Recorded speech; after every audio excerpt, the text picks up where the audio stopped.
experienced quarterback. Obviously, you're dealing with a position of seasoning at that start. What's your mindset with Gino? A guy that knows the plays, a guy that's been through the ropes. What are you trying to fine-tune here in camp? Right now, our main focus is on the run game. And there's a lot more thinking involved when it comes to the run game than the passing game. And our main focus right now is when we do check is getting us in the right run play as well. And that's where a lot of coaching comes involved. And I think Gino's to that point now where he can handle it all. See you out there, buddy. We're not talking specifically Gino running the ball. We're talking about you're going to run the ball more in the backfield. He's making checks at the line. Tony, we've had this conversation. You never know. We may throw in a lot of run plays with Gino this year, but we'll see how that goes by the game planning and how Gino's feeling and the amount of shots that he's taking. One of his big offseason goals was to get stronger, increase his strength throwing the ball. Can you tell? I mean, outside, far outside hash, is he making that throw to the sideline different than he was a year ago? Oh yeah. He's put on about 15 pounds. The key is to see if he can consistently stay at that weight.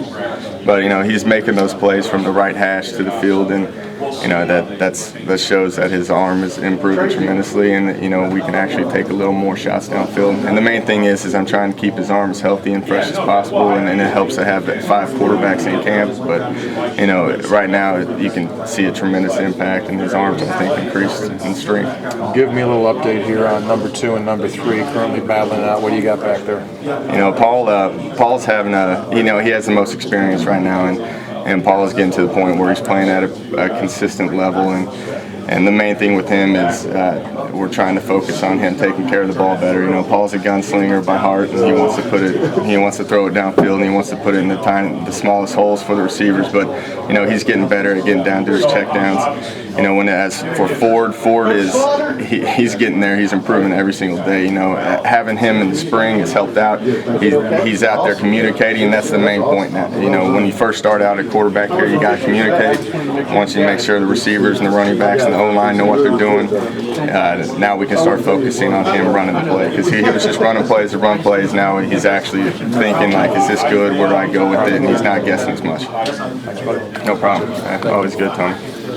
You mentioned working with Gino about getting in the right checks, getting in the right run play. I mean, is that stuff you work on the field, or is that just solely film room and, hey, look at this situation, this is... It's a little both. When we're out there practicing, we try to run as many plays as possible to get on tape. So a majority of the talking with them happens during the meeting rooms.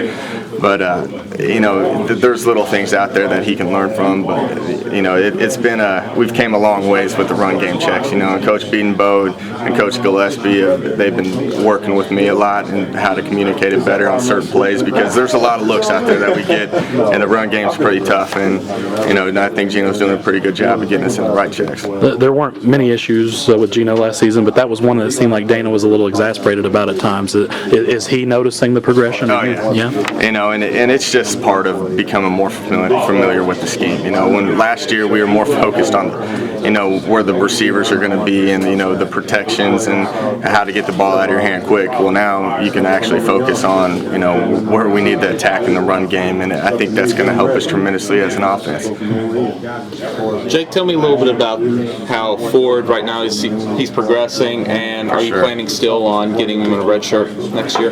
I don't know about the whole red shirting thing. The main thing is I want all the quarterbacks not to be in a red shirt mode. I think sometimes when kids figure out that they're going to be redshirted, they kind of just become lackadaisical with a lot of things. But Ford, he's improving each day, and that's the thing that I'm the most pleased with. And he actually has some drive and ambition out there to work on his footwork, work on his checks, and right now he may be overthinking a little bit, but that's part of it.